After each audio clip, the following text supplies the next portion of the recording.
know if you guys noticed this right up off the top of your head here. Yeah. They share the same heating system.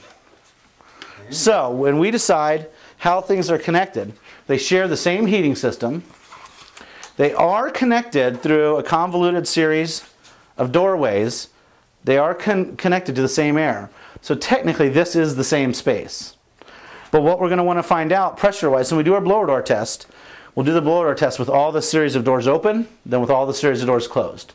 And at that point we'll do a zone pressure test down to here just to see what it's like. But regardless of what that's like, the answer might be this needs to be more connected, right? Because it should be part of it because they share the same heating system. Yes. So the options are if it shows that it's completely disconnected, the homeowner could install a zoned system, which is its own thermostat here, and some internal dampers that shut off these heating vents or the heating vents to upstairs, depending on which of the two thermostats calls for heat or if both do. Now that's a fairly expensive upgrade. It's a high-tech solution. It's a high-tech solution. It might be easier just to put some transfer grills through these doors, right, to allow the whole house to operate as one. Let's face it, that's a much simpler solution. Indeed. But, you know, if you're looking to really keep privacy a big issue, you could consider the zone system. Zone systems are actually really common in new construction when you have 4,000 square foot homes like they build in the Highlands all the time. Because they're building these huge homes, they don't want to have 3 furnaces in it. They'll have one extra large furnace with a whole series of dampers. So they have zone controls, so the top floor, the middle floor, the basement can independently call for heat. That's pretty common in the new construction one. A little harder to adjust an existing one. There are some other interesting things like some air leakage we might have at the bottom of this door, for instance. You can see the light. But far more interesting is a fireplace in a basement. If warm air rises in a house, is this part of the house going to be more likely to be under negative pressure or positive pressure? Negative. Negative. If it's under negative pressure and I try and light a fire here, what are the odds that the smoke's going to go up the chimney or is it going to come into the room?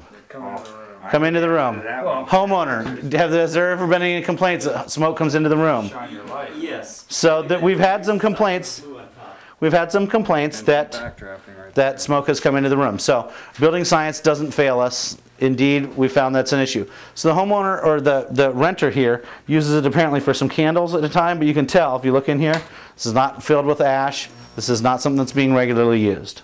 Okay? Because that doesn't work out either. That's right. So the best bet for this would be if they want to continue to use this to some effect, whether it's for emergency heat or keep the romance angle going, a sealed wood stove insert might be nice. One especially, they knock a hole through the back and it pulls its fresh air in from outside. That might be a nice option. A sealed stove insert, and you could even use one with a heatilator that would move air into the room. And actually that by itself could more or less heat this entire basement. Oh yeah. Right? A sealed wood stove with a heatilator might be a nice upgrade option. If somebody will please write that down, we'll include that in the possible list later. Okay, so as we continue through here, we find there are some more heat vents. Now, just by looking, I don't see anything that I know to be a return. So we're going to use our chemical smoke in a little bit. We're going to turn on the system, and we're going to identify if anything down here is a return or if they're all supplies. So if you think this is a return, you can prove it with the smoke. That's right, because the smoke will go sucked in if it's a return. It'll blow out if it's a supply. The other thing we'll do is then we'll do a zone pressure test down here. We'll just turn the furnace fan on, and we'll see, does this room get positively pressurized by having it on or not? That'll tell us too.